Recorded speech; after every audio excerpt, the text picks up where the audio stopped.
আমরা চাইতেও জানি না। এই জন্য আল্লাহ আমাদেরকে শিখাই দিয়েছেন সবচেয়ে বেনিফিশিয়াল চাওয়াগুলা কি। এই যে রব্বানা আতিনা ফিদ দুনিয়া হাসানাতাও গতদিন পড়লাম, সবচেয়ে বেনিফিশিয়াল দোয়ার একটা দোয়া শিখাই দিচ্ছেন আল্লাহ। এটাও একটা বোঝ কিন্তু, যে দোয়াগুলা কোরআনের দোয়াগুলাই বেস্ট দোয়া, এবং মানুষ দোয়া করতেও জানে না, চাইতেও জানে না, কি চাইতে হবে এটা মানুষ জানে না, যে জন্য আল্লাহ শিখাই দিচ্ছে। আপনাকে একটা ফেমাস গল্প বলছি না, যে আমার ভাগনারে নিয়ে গেছি একদিন বাইরে, ছোট ছিল, জুনিয়র ল্যাবরেটরি স্কুলে পড়তো, ওই সংসদ ভবনে, অনেক আগের কথা, সংসদ ভবনে সে এখন 2 বাচ্চার বাপ, মানে গ্রোন আপ মানুষ।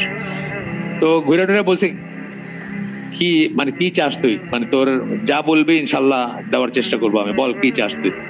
ছোট মানুষ তো অনেক চিন্তা করে বললো কোক, অনেক কিছু চাইতে পারতো, তাই না? মানে এখন তার ছোট ব্রেনে এর চেয়ে বেটার কোনো সাজেশন আসে না, এবং এটা স্বাভাবিক, আমরা চাইতেও জানি না। এই জন্য আল্লাহ আমাদেরকে শিখাই দিয়েছেন সবচেয়ে বেনিফিশিয়াল চাওয়াগুলা কি। কোরআনে কিন্তু অনেক জায়গায় বলে দিচ্ছেন, তাই না? এই যে রব্বানা আতিনা ফিদ দুনিয়া হাসানাতাও গতদিন পড়লাম, সবচেয়ে বেনিফিশিয়াল দোয়ার একটা। এটা যদি আপনি বলেন আপনার সবকিছু কাভার্ড, বা আরো এরকম দোয়া আছে, আরো এরকম দোয়া আছে যেটা বললে সবকিছু কাভার্ড, কিন্তু আমরা সেগুলো আমাদেরকে বললে আমরা একটা মেটেরিয়াল জিনিস চাবো। ও কোক চাইছে, আমি একটা গাড়ি চাবো, নাহলে একটা বাড়ি চাবো, নাহলে একটা কিছু চাবো, যেটা এখানেই শেষ। হয়তো আমি ওইটাতে ঢুকতেও পারবো না, যে বাড়িটা আমি চাইতেছি আল্লাহর কাছে সেটা মেটেরিয়ালাইজ হওয়ার আগে আমি কবরে, কিন্তু আমি ওইটা চাইতেছি, কিন্তু আমার অনন্তকালের জন্য যেটা দরকার সেটা আমি চাইতেছি না, চাইতেও জানে না মানুষ।